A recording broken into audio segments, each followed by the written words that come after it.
Hello दोस्तों, राधे राधे। मैं ललिता मिश्रा अपने यूट्यूब आईडी चैनल पे सभी का स्वागत करती हूँ, ललिता मिश्रा 0 ऑफिशियल पे।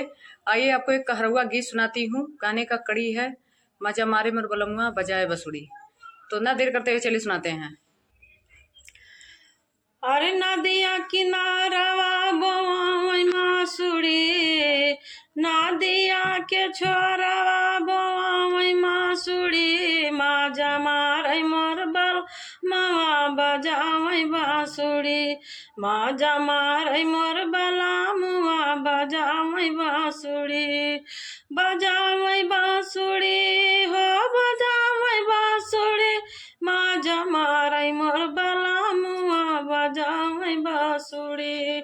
अरे सोने के थारी माँ जौना बनायो, सोने के थारी माँ जौना बनायो, अरे जौना न जियवई बुआवई बांसुड़ी, माजा मारै मोर बला मुआ बजावई बांसुड़ी, माजा मारै मोर बला मुआ बजावई बांसुड़ी।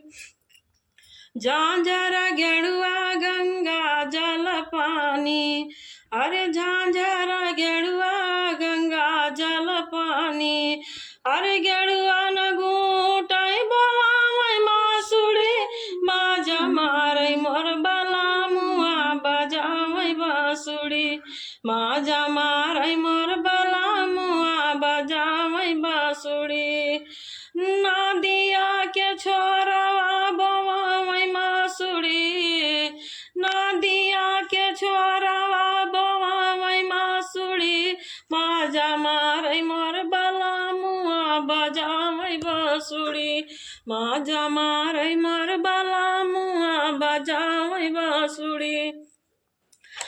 अरे लौंगा इलायची कई बिरवा लगायो, लौंगा इलायची कई बिरवा लगायो, अरे बिरवा न कूचाई बोवई मासुड़ी, माजा मारै मोर बला मुआ बजावई बांसुड़ी, माजा मारै मोर बला मुआ बजावई बांसुड़ी।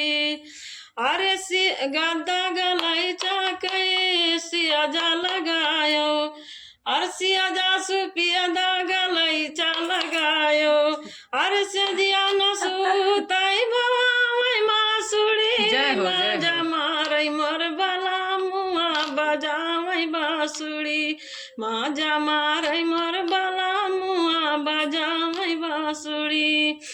अरे नदिया के छोरवा बोवई मासुड़ी, नदिया के छोरवा बोवई मासुड़ी, माजा मारै मोर बला मुआ बजावई बांसुड़ी, माजा मारै मोर